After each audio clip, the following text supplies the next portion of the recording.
So there's these 5 essential points that I wanted to mention that you can use and apply maybe on yourself or on your friends or loved ones.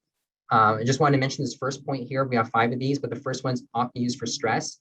It's located on the hand. Now, I should mention that this is a powerful point that we use in the setting of pregnancy to help induce labor. So for any woman that you feel may be pregnant in the early stages of pregnancy, you'd want to avoid stimulating this point. But otherwise, it's safe to apply pressure, and how you find it, it's the point between when you put your thumb and your index finger together, there's a muscle that bulges up, and you apply pressure with your opposite thumb right in here. And this helps to things like stress, headaches, toothaches, facial pain, neck pain, cold symptoms. All right, and I know that all of us at some point suffer with some of these, but stress is the important aspect I wanted to highlight here. And all these points I'm showing you are on both sides, so you can apply acupressure to both hands. You may feel a little aching sensation. In terms of how long you apply pressure, I usually say maybe 30 seconds to a minute twice a day, but you can do it even if it's for 5 seconds or 10 seconds at a time while you're waiting at a stoplight or you're waiting at the grocery store in line. The next point is also, it's next to the hand, but it's on the wrist. It's actually 3 fingers below the wrist crease, in between those tendons that you'll see when you flex your hand, your wrist. Together, you apply pressure with your thumb.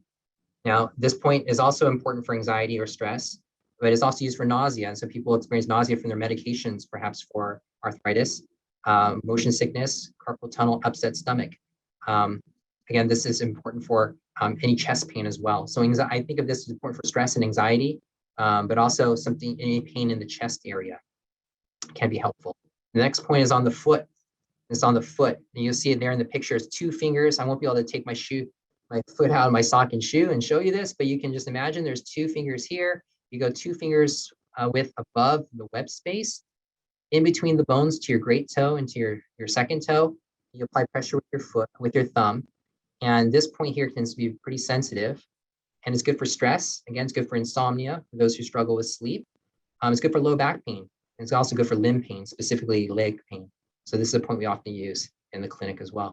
The 4th point is located above the ankle bone. Now this too, just like the first point, can induce labor as well. So you want to avoid it in those who are pregnant. This is good for women's health issues. We call it the women's point because it's good for menstrual cramping. It's good for pelvic pain, menstrual irregularities, but it's also great for sleep. It's often important used for men as well. I mentioned sleep, perhaps to talk for another time, but how sleep deprivation or poor sleep quality leads to inflammation. So we have to improve the quality of sleep in order to help tone down the inflammation in the body. The last point, stomach 36. You don't have to remember the names of these, but just where it's located and how it can help. This is located 4 fingers below the bottom of the kneecap. So it's 4 fingers below the bottom of the kneecap, and then it's 1 thumb width right outside the bone here. In fact, there's a muscle. If you put your thumb there, and if you flex your toes up towards your head, you're going to feel a muscle bulge out. That's where this point is located. And this point is great for knee pain. This is one of those points studied when I talk about osteoarthritis of the knee. This is a great point for knee pain, fatigue, so for chi deficiency, or like foggy brain or poor concentration. This is a great point. And also for any type of GI discomfort, digestive issue.